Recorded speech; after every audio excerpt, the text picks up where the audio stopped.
भारत अब कभी भी ऑपरेशन सिंदूर नहीं कर पाएगा। ट्रम्प मिडिल ईस्ट को ब्लैकमेल नहीं कर पाएगा। ईरान अपने आप को डिफेंड नहीं कर पाएगा। और ये सब होने वाला है एक डॉक्यूमेंट की वजह से। 7 अगस्त 2026 को दुनिया के 3 मुस्लिम देशों के लीडर्स मोहम्मद बिन सलमान, शहबाज शरीफ और एर्दोवान ने मक्का में एक अग्रीमेंट साइन किया है। It's called Mecca joint defence agreement, जिससे अगर कल फिर से पाकिस्तान पहलगाम जैसी हरकत भारत में करता है और उसके रिस्पांस में भारत ने ऑपरेशन सिंदूर किया, तो सऊदी और तुर्की पाकिस्तान की मदद करने आ सकता है। तीनों देशों ने एक दूसरे से हाथ मिलाते हुए कहा है कि किसी एक पर अटैक यानी बाकी दोनों पर भी अटैक। ये पैक्ट स्पेशल है क्योंकि ये पैक्ट दुनिया के 3 बड़े सुन्नी मुस्लिम देशों को एक साथ लाता है। पिछले साल हमने कहा था कि पाकिस्तान एक इस्लामिक नेटो बनाने की कोशिश कर रहा है, जिससे भारत कभी भी ऑपरेशन सिंदूर जैसे बड़े कदम नहीं उठा पाए। पिछले साल इसमें सिर्फ सऊदी ही शामिल था, अब तुर्की भी इस पैक्ट का हिस्सा बन चुका है। लेकिन इस सब से सबसे ज्यादा नुकसान किसे होने वाला है? भारत, इजराइल या यूएसए? चलिए समझते हैं आज के इस वीडियो में। हम जियोपॉलिटिक्स को एक आसान भाषा में समझाना चाहते हैं। अगर आपको आज का टॉपिक अच्छा लगा तो फिर प्लीज वो लाइक बटन प्रेस कीजिए। टारगेट रखते हैं 50,000 लाइक्स का, ताकि ब्रेन रॉट कंटेंट आपके फीड से निकल जाए और अच्छा स्मार्ट कंटेंट आपको हमेशा मिलता रहे। Saudi Arabia, Turkey and Pakistan have signed a new defense pact with language that sounds strikingly familiar. Does this alliance offer a viable alternative to the security umbrella promised by Washington? And we are ready to lay down our lives. Ongoing Iran war has been causing insecurity for the Gulf states. An armed attack against one will be considered an attack against all 3. जैसे global geopolitical chess board बदल रहा है, वैसे ही companies में भी एक change हो रहा है। एक सेल्स पर्सन जिसे 500 लीड्स मिलती हैं, उसके साथ हर लीड का रिसर्च और पर्सनलाइज्ड फॉलोअप्स भी रेडी मिलते हैं। जिस डेवलपर को पहले टूल बनाने में 1 हफ्ता लगता था, वो कुछ ही घंटों में हो रहा है। एक फाउंडर 10 अलग अलग डैशबोर्ड्स, एप्स, ईमेल्स चेक करने के बजाय बस एक ही स्क्रीन पर सारे डिसीजंस ले रहा है। हर इंडस्ट्री में लोगों का काम करने का तरीका इवॉल्व हो रहा है, फास्टर और ज्यादा वैल्यूएबल हो रहा है। बट प्रॉब्लम यह है कि इतने सारे टूल्स एंड अपडेट्स हैं, Claude, Gemini, Codex, agents, automations, कि कोई भी कंफ्यूज हो जाएगा कि करना क्या है। इसी कंफ्यूजन को सॉल्व करने के लिए हमारे पार्टनर्स आउटस्किल इस सैटरडे को एक free 8 hour live master training कर रहे हैं। Instead of 50 random tools, learn hand-picked tools useful for dedicated professionals. चाहे आप सेल्स में हो, मार्केटिंग में हो, टेक में हो या फिर फ्रीलांसर हो, इस मास्टर ट्रेनिंग में आप सीखेंगे कि क्या यूज करना है, कैसे यूज करना है और एक्सपर्ट्स के साथ स्क्रैच से कैसे बिल्ड करना है, जो आप मंडे से अपने जॉब में यूज कर सकते हो। बस एक सैटरडे दीजिए और कंफ्यूजन खत्म कीजिए। अपना काम करने का तरीका चेंज कीजिए। ट्रेनिंग लाइव है और कंप्लीटली फ्री भी। लिंक हमारे डिस्क्रिप्शन में है, तो अभी रजिस्टर कीजिए, क्योंकि आपको हर एआई टूल सीखने की जरूरत नहीं। आपको सिर्फ वही टूल्स मास्टर करने हैं जो आपके काम करने का तरीका बदल सके। चैप्टर 1, अग्रीमेंट क्या है? 7 अगस्त 2026 इस्लाम के सबसे इंपॉर्टेंट शहर मक्का में 3 देशों के लीडर्स मिलते हैं, तुर्की, सऊदी अरेबिया और पाकिस्तान, और एक ऐसे डॉक्यूमेंट पर साइन करते हैं जो शायद दुनिया को बदल सकता है। This is Mecca joint defence agreement. Agreement की जो डिटेल्स अभी सामने आए हैं, उसमें से ये एक लाइन सबसे ज्यादा कंसर्निंग है। Any armed attack against any one of the 3 states shall be regarded as an attack against them all. यानी तीनों में से किसी भी एक स्टेट पर अटैक यानी तीनों स्टेट्स पर अटैक माना जाएगा। पिछले साल 17 सितंबर को पाकिस्तान और सऊदी ने एक सिमिलर अग्रीमेंट साइन किया था। ये अग्रीमेंट उसी का एक्सटेंशन है और अब इसमें तुर्की भी शामिल हो चुका है। ये अग्रीमेंट डिफेंसिव इन नेचर है, मतलब यहाँ ये साफ कर दिया गया है कि अगर कोई वॉर पाकिस्तान शुरू करता है तो ऑटोमेटिकली सऊदी या तुर्की उसमें नहीं शामिल होंगे। लेकिन अपने आप को डिफेंड करने के लिए जो भी मदद लगती है वो ये देश एक दूसरे को करेंगे। एक पार्टनरशिप तभी स्ट्रॉन्ग कहलाती है जब हर पार्टनर के पास कंट्रीब्यूट करने के लिए कुछ हो। इस पार्टनरशिप के 3 हिस्से हैं, सऊदी, तुर्की और पाकिस्तान। चलिए देखते हैं कि इन तीनों देशों के पास देने जैसा क्या है। सऊदी सबसे richest oil producing gulf nation है। पाकिस्तान दुनिया का इकलौता मुस्लिम देश है जिसके पास न्यूक्लियर हथियार है। और तुर्की एक नेटो मेंबर स्टेट है जिसके पास खुद की एडवांस्ड ड्रोन टेक्नोलॉजी है। तुर्की के सोर्सेस कहते हैं कि यहाँ सिर्फ 3 देशों को रहने की जरूरत नहीं है, इनफैक्ट और देशों को भी इस पैक्ट में वेलकम किया जाएगा। Now the thing is, Pakistan कभी ये मानता ही नहीं है कि वॉर उन्होंने शुरू की है, वो तो हमेशा सारा ब्लेम भारत पर ही डाल देते हैं। So you can understand how this is going to play out. इन 3 देशों के साथ इजिप्ट को जोड़ा जाए तो उन्हें एक साथ R4 अलायंस कहते हैं। एनालिस्ट कहते हैं कि Qatar, Kuwait, Azerbaijan, Syria, Jordan ये देश भी जल्द ही ज्वाइन हो सकते हैं। यानी एक इस्लामिक नेटो बन रहा है। इससे होगा क्या? एक हैंडीकैप मैच शुरू होगा। इंडिया वर्सेस पाकिस्तान 1-on-1 नहीं, India versus Pakistan and allies. 30 सालों के लिए ग्लोबल चेस बोर्ड काफी सिंपल था। हर प्लेयर के अपने अपने प्रेडिक्टेबल मूव्स थे। वॉशिंगटन के पास सैंक्शंस थे, तेल अवीव के पास मोसाद और पाकिस्तान के पास टेररिज्म। इन प्रेडिक्टेबल मूव्स की वजह से सर्जिकल स्ट्राइक्स पॉसिबल थे जो लोकलाइज्ड हुआ करते थे। बेसिकली एक ऑल आउट वॉर नहीं, एक टेम्पररी बैटल या फिर कॉन्फ्लिक्ट और फिर वापस शांति। लेकिन अब गेम बदल चुका है। अब एक टारगेट को हिट करने पर अटैक तीनों दिशाओं से हो सकता है। सऊदी अब्रप्टली अपना ऑयल सप्लाई बंद कर सकता है। टर्किश ड्रोन से इंडियन सिटीज पर अटैक हो सकता है। और जैसे जैसे और देश इस अग्रीमेंट में जुड़ेंगे वैसे ही इंडिया के लिए चीजें और मुश्किल होती जाएंगी। ये सिर्फ एक अग्रीमेंट नहीं है, ये ग्लोबल सिक्योरिटी का एक हॉस्टाइल टेकओवर है जहां इन मुस्लिम देशों ने अब कह दिया है कि हमें वेस्ट की जरूरत नहीं है, अब हम चीजें खुद हैंडल कर सकते हैं। और इससे नुकसान जैसे इंडिया का हो रहा है वैसे ही अमेरिका का भी हो सकता है। कैसे? चलो अगले चैप्टर में समझते हैं। Chapter 2 the American mistake. जैसे पाकिस्तान, सऊदी, तुर्की के बीच डिफेंस अग्रीमेंट हुआ है वैसे ही अग्रीमेंट सऊदी ने एक और देश के साथ भी किया था और वो देश है अमेरिका। 1951 में हुआ था म्यूचुअल डिफेंस असिस्टेंस एग्रीमेंट, जहां सऊदी ने अमेरिका को रिलायबल ऑयल सप्लाई देने का वादा किया था, ऑयल को US डॉलर्स में बेचने का वादा किया था और बदले में US ने सऊदी अरेबिया में एयरफील्ड्स बनाए जिनसे वो इन ऑयल फील्ड्स को प्रोटेक्ट कर पाए। अब पिछले हफ्ते हुथीज ने अरामको के ऑयल फील्ड्स पर अटैक किया। अब सऊदी पूछता है कि बॉस, उस वादे का क्या हुआ जो तुमने मुझसे इतने सालों पहले किया था? Where is the protection? Trump के अंडर अमेरिका इस साल एक के बाद एक मिस्टेक्स करता जा रहा है। मिस्टेक नंबर 1, ईरान को वेनेजुएला समझने की मिस्टेक। अमेरिका ने सोचा था कि जैसे उन्होंने वेनेजुएला में मदुरो को उठाया था और 2 से 3 दिनों में ऑपरेशन खत्म कर दिया था, कुछ वैसे ही ईरान में हो जाएगा। इसीलिए वॉर की शुरुआत एक धमाके के साथ हुई, खमेनी के असैसिनेशन के साथ हुई। Supreme leader Ali Khamenei has been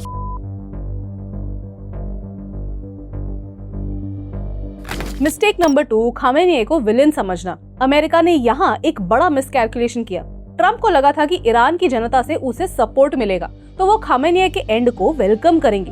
actually उल्टा हुआ। उन्होंने खामेनी के असैसिनेशन को सेलिब्रेट नहीं किया, दुनिया भर में शोक मनाया गया। इनफैक्ट इस एक मूव की वजह से दुनिया के कई शिया मुस्लिम्स एंटी अमेरिका और एंटी वेस्ट हो गए। आज पूरे ईरान में ऐसे पोस्टर्स लगे हुए हैं जो ट्रंप को असैसिनेट करने की धमकी दे रहे हैं, रिवेंज की डिमांड कर रहे हैं। ये वीडियोस देखिए।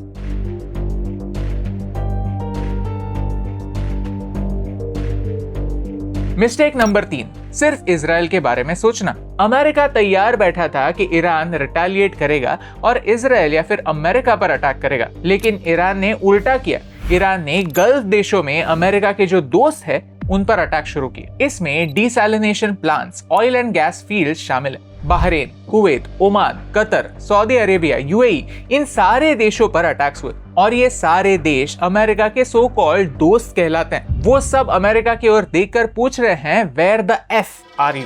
अमेरिका ने सोचा था कि ईरान बहुत ज्यादा समय के लिए ट्रेड रोक नहीं पाएगा, लेकिन अब ईरान ऑफेंसिव बढ़ा रहा है। स्ट्रेट ऑफ हॉर्मुज तो ब्लॉक था ही, अब यमन के हुथीज की मदद से ये एरिया यानी बाब एल मंडेब भी ब्लॉक कर दिया गया है। अब अगर आप मैप को देखेंगे तो सऊदी अरेबिया को अगर अपना ऑयल अपने देश से बाहर भेजना है तो समंदर से 2 ही रास्ते हैं, एक था स्ट्रेट ऑफ हॉर्मुज और दूसरा है बाब एल मंडेब स्ट्रेट। 30 और 31 जुलाई के बीच यहाँ देखिए, जो शिप्स बाब एल मंडब से होते हुए सऊदी जाने वाले थे वो अचानक से रुक गए।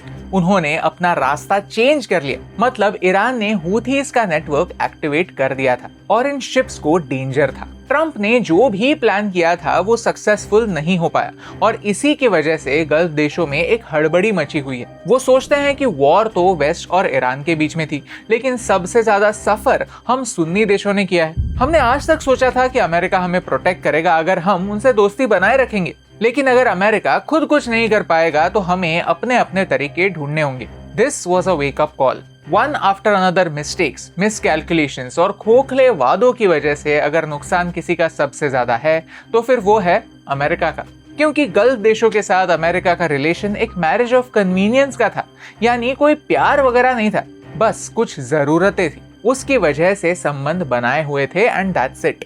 जब ये जरूरतें खत्म हो जाती है तो फिर उस रिलेशन का क्या होगा आप खुद समझ सकते हैं। अब तक ये वीडियो आपको कैसा लग रहा है? अगर वीडियो अच्छा लगा तो फिर चैनल को सब्सक्राइब करना ना भूलिए। Chapter 3 Pakistan big partners. Pakistan और सऊदी अरेबिया के बीच के संबंध नए नहीं हैं। इनफैक्ट जब से पाकिस्तान का पार्टीशन हुआ तब से सऊदी और पाकिस्तान के बीच रिलेशंस हैं और ये रिलेशन सिर्फ हिस्टोरिक और रिलीजियस ना होते हुए इकोनॉमिक और मिलिट्री डोमेन्स में भी स्पिल ओवर होते हैं। पाकिस्तान खुद को इस्लामिक वर्ल्ड का रखवाला मानता है और सऊदी अरेबिया इस्लाम का लीडर है because of their holy cities of Mecca and Medina. तो ये दोनों देशों का एक साथ आना काफी लॉजिकल ही था। इनफैक्ट सऊदी अरेबिया ने पाकिस्तान में कई रिलीजियस स्कूल्स और मॉस्क्स को भी फंड किया है। इस्लामाबाद का एक बड़ा टूरिस्ट अट्रैक्शन फैसल मॉस्क को सऊदी ने ही कंस्ट्रक्ट किया है। सऊदी के किंग फैसल के ऑनर में पाकिस्तानी शहर लियालपुर का नाम बदलकर फैसलाबाद रख दिया गया था। अब इकोनॉमिक टाइज की बात करें तो सऊदी अरेबिया पाकिस्तान का सबसे बड़ा ऑयल पार्टनर है। Plus Saudi almost 20 lakh Pakistani लोगों का घर है जो अलग अलग फील्ड्स में एम्प्लॉयड है और पाकिस्तान को अप्रोक्सीमेटली $5 बिलियन रेमिटेंसेस के तौर पर भेजता है। सऊदी अरेबिया का एक और रोल है और वो है पाकिस्तान का लेंडर ऑफ लास्ट रिजॉर्ट। जब भी पाकिस्तान को जरूरत पड़ती है तब सऊदी अरेबिया उन्हें लोन देता रहता है या उनके सेंट्रल बैंक में पैसे जमा कर देता है और ये लोन्स बार बार रोल ओवर होते हैं यानी एक्सटेंड होते रहते हैं, तो उन्हें रीपे करने की जरूरत ही नहीं होती। यानी सऊदी अरेबिया पाकिस्तान का पर्सनल ATM बन चुका है। और अब आते हैं मिलिट्री और डिफेंस कोऑपरेशन पर। अगर आपको लगता है कि सऊदी और पाकिस्तान के बीच डिफेंस एग्रीमेंट पहली बार पिछले साल ही साइन हुई थी, then you are wrong. Pakistan और सऊदी के बीच मिलिट्री और डिफेंस एग्रीमेंट्स 1982 से ही चले आ रहे हैं। इसी मिलिट्री कोऑपरेशन एग्रीमेंट के अंडर पाकिस्तानी ट्रूप्स हमेशा से सऊदी के होली साइट्स के प्रोटेक्शन के लिए स्टेशन रहते हैं। ये एग्रीमेंट 2005 में रिवाइज हुई थी called the military cooperation agreement, जहां ऐसा कहा था कि दोनों देशों के forces joint training, defence production, transfer of technology पर काम करेंगे। तब इसमें ऐसा कोई क्लॉज नहीं था कि पाकिस्तान ने अपने ट्रूप्स ऑन ग्राउंड भेजने चाहिए। इनफैक्ट 2015 में सऊदी ने पाकिस्तान से कहा था कि यमन की वॉर में ट्रूप्स भेजो। तब पाकिस्तान ने न्यूट्रलिटी को चुना और उन्होंने अपने फोर्सेस यमन में नहीं भेजे। पाकिस्तानी संसद का मानना ये था कि सऊदी अरेबिया की टेरिटोरियल इंटेग्रिटी पर अगर कोई सवाल उठता है या कोई डेंजर हो या होली साइट्स मक्का या मदीना पर अटैक के चांसेस हो, तब पाकिस्तान कंधे से कंधा मिलाकर खड़ा होगा। लेकिन यमन में होने वाले युद्ध से उनका कोई कनेक्शन नहीं था। 2025 के सऊदी पाकिस्तान एग्रीमेंट में एक क्लॉज था that an attack on one would be considered an attack on all। तो 2026 के वॉर में जब सऊदी के रिफाइनरीज पर अटैक होने लगे तब पाकिस्तान ने उन्हें मिलिट्री सपोर्ट भेजा। ये अनाउंसमेंट सऊदी अरेबिया के मिनिस्ट्री ऑफ डिफेंस के ट्विटर अकाउंट पर हुई थी। We welcome fighter jets from Islamic Republic of Pakistan as a part of strategic defense agreement। Pakistan ने कहा कि ये फाइटर जेट्स अटैक के लिए नहीं थे, केवल ऑब्जर्वेशन के लिए थे। ये बात अप्रैल महीने की थी। मई में ऐसी खबर आई कि पाकिस्तान ने 8000 ट्रूप सऊदी अरेबिया में भेजे थे, plus JF-17 fighter jets, HQ-9 air defence systems भी सऊदी अरेबिया में भेजे थे। गवर्नमेंट सोर्सेज ने कहा कि पाकिस्तान ने अब तक 16 फाइटर जेट्स भेजे हैं। ये वही फाइटर जेट्स हैं जो पाकिस्तान और चाइना दोनों मिलकर बनाते हैं। 2 ड्रोन स्क्वाड्रंस भी सऊदी अरेबिया पहुंच चुके हैं। लेकिन फिर भी पाकिस्तान ऐसा कहता है कि ये सारी डिप्लॉयमेंट केवल एक एडवाइजरी रोल में है ताकि वो सऊदी के मिलिट्री को ट्रेनिंग दे सके। इनफैक्ट गवर्नमेंट सोर्सेज ने ये भी कहा कि 2025 के एग्रीमेंट के अंतर्गत 80,000 पाकिस्तानी ट्रूप सऊदी में डिप्लॉय हो सकते हैं। अब बात करते हैं तुर्की की। तुर्की लिटरली अपना खुद का एयर मिसाइल डिफेंस सिस्टम बना रहा है। It is called the steel dome, जिसमें सेंसर्स, कमांड सिस्टम्स और मल्टीपल मिसाइल के लेयर्स हैं। इनफैक्ट ऑपरेशन सिंदूर के समय भी तुर्किश ड्रोन्स भारत में भेजे गए थे। अल्दो इन ड्रोन्स को हमारे एयर डिफेंस सिस्टम ने मार गिराया था। लेकिन पॉइंट यह है कि Turkey and Pakistan are close enough that their defence systems will be used against India. ये रिमाइंडर उन लोगों के लिए जरूरी है जो अपने आप को देशभक्त कहते हैं लेकिन तुर्की घूमने जाते हैं, जहां पाकिस्तान और वहां के लोगों को क्लियर है कि दोस्त कौन है और कौन नहीं। हमें भी अगले कदम सावधानी से रखने होंगे। अगर पाकिस्तान अपने अलायंसेस बना रहा है तो फिर भारत को भी सोचने की जरूरत है कि हमें कौन से अलायंसेस बनाने हैं। इजराइल ने एक ऑफर सामने रखी है। इजराइल अपना एक हेक्सागन बनाना चाहता है जिनमें ये देश शामिल हो सकते हैं। इजराइल, इंडिया, ग्रीस, साइप्रस और कुछ एशियन और अफ्रीकन देश भी होंगे। इस नए अलायंस का पर्पस रेडिकल शिया एक्सिस, ईरान, हिजबुल्लाह, हुथीज के अगेंस्ट काम करना होगा और इमर्जिंग सुन्नी एक्सिस के अगेंस्ट प्रिपेयर्ड रहना भी। वैसे ही चाइना के सीपेक को काउंटर करने के लिए I2U2 भी अनाउंस हो चुका है। इंडिया, इजराइल, यूएई और यूएसए ये मेजरली ट्रेड रिलेटेड कोऑपरेशन पर फोकस करेगा। आज पाकिस्तान एशियन लैंड रूट्स को कंट्रोल करता है और इजिप्ट सुएज कनाल को, जिन्हें बाईपास करने के लिए IMEC बन रहा है, India middle east economic corridor. India middle east economic corridor infrastructure को एज अ स्ट्रेटेजी यूज करना चाहता है। Now here is where I diverge from Israel's proposed plan. हमें अगर दूसरे देशों के साथ स्ट्रेटजीज बनानी है, अगर उनके साथ संबंध बनाने हैं, तो हमें वेट करने की जरूरत नहीं है till Israel comes up with a hexagon plan. हमने ऑलरेडी ग्रीस और साइप्रस के साथ संबंध शुरू किए हैं and I feel this is something that we should diplomatically pursue. Because problem यही होता है कि हम रुकते हैं कि कोई और देश आके हमें पिक करेगा, हमें चूज करेगा, but that's really not how it works. Geopolitical chess board में जिस तरह चीजें बदल रही हैं, जिस स्पीड से चीजें बदल रही है, we can't afford to sit and wait for it. हमें प्रोएक्टिवली जाकर उन देशों से संबंध बनाने होंगे जो इन सारे देशों के नेचुरल एनिमीज हैं। Chapter 4 conclusion. इस वीडियो का कंक्लूजन क्या है? कंक्लूजन यही है कि हम पाकिस्तान को अंडर एस्टिमेट नहीं कर सकते। इस पूरे वॉर में पाकिस्तान से बहुत सीखने की जरूरत है, क्योंकि उन्होंने हर तरह से ट्राई किया है कि अपना एजेंडा और अपना नैरेटिव आगे करने का। कैसे? 3 पॉइंट्स में समझते हैं। पॉइंट नंबर 1, पहले उन्होंने पीस टॉक्स करवाने की कोशिश की जिससे वो ईरान और अमेरिका दोनों की तरफ से ब्राउनी पॉइंट स्कोर कर सके। पॉइंट नंबर 2, फिर उन्होंने ये मक्का अग्रीमेंट की जिससे वो सुन्नी देशों के साथ अपने संबंध और गहरे कर सके और अपने आप को इंडिया के अगेंस्ट और सेफ कर सके। और पॉइंट नंबर 3, एक तरफ पाकिस्तान ऑक्यूपाइड कश्मीर में प्रोटेस्ट हो रहे हैं और दूसरी तरफ बलूचिस्तान अपना इंडिपेंडेंस डे मना रहा है। ऐसे में अगर इंडिया कुछ करता है तो पाकिस्तान के पास बैकअप प्लान होना चाहिए। ये समझ के ही ये डील्स हो रही हैं। पाकिस्तान की एक खूबी है कि वो दोनों साइड से डील करने में माहिर है। चाइना और अमेरिका का ही एग्जाम्पल ले लीजिए। पाकिस्तान चाइना से भी सीपेक जैसे प्रोजेक्ट्स के लिए पैसे लेता है और अमेरिका की मदद से IMF से बेल आउट्स भी लेता है। पाकिस्तान के एयरफोर्स में चाइनीज जेट्स भी हैं और अमेरिकन जेट्स भी हैं। कई दशकों से दुनिया को लगता आया है कि पाकिस्तान की सबसे बड़ी ताकत उनकी न्यूक्लियर आर्सेनल है, लेकिन 7 अगस्त 2026 को मक्का में उन्होंने प्रूव कर दिया कि उनकी सबसे बड़ी ताकत रीजनल केओस को अपने डिप्लोमेटिक आर्मर में कन्वर्ट करना है। अमेरिका ने ईरान में मिसकैलकुलेशंस किए, गल्फ देशों ने उसकी कीमत चुकाई, लेकिन इस पूरे खेल में सबसे बड़ा प्राइज पाकिस्तान ले गया। एक ऐसा ट्राई नेशन डिफेंस अम्ब्रेला जिसे सऊदी का पैसा और तुर्की की टेक्नोलॉजी बैकिंग दे रही है। ये बैकिंग पहले भी थी, लेकिन अब ये एज ए डिटरेंस काम करेगी। ऑपरेशन सिंदूर उस दुनिया के लिए डिजाइन किया गया था जहां भारत के सामने सिर्फ एक बॉर्डर पर एक अकेला दुश्मन था, लेकिन वो दुनिया अब खत्म हो चुकी है। इस रियलिटी को हमें एक्सेप्ट करना ही होगा। आज अगर लाइन ऑफ कंट्रोल पर एक भी स्ट्राइक होती है तो उसकी गूंज रियाद और अंकारा तक सुनाई देगी। चेस बोर्ड पूरी तरह से बदल चुका है और इस नए जियोपॉलिटिकल ऑर्डर में भारत का अगला मूव ही डिसाइड करेगा कि अगले 50 सालों तक साउथ एशिया की सिक्योरिटी किसके हाथ में होगी, भारत के या पाकिस्तान के। अगर आपको इस वीडियो से वैल्यू मिली, कुछ नया सीखने मिला, तो चैनल को सब्सक्राइब जरूर कीजिए and don't forget to check out Outskill. The link is in our description. वो सारे AI टूल्स यहाँ पर सीखिए जो आपके जॉब में यूज हो सकते हैं, क्योंकि जियोपॉलिटिक्स की कॉम्प्लिकेटेड बातें एक आसान भाषा में आप तक पहुंचाने से मुझे फर्क पड़ता है।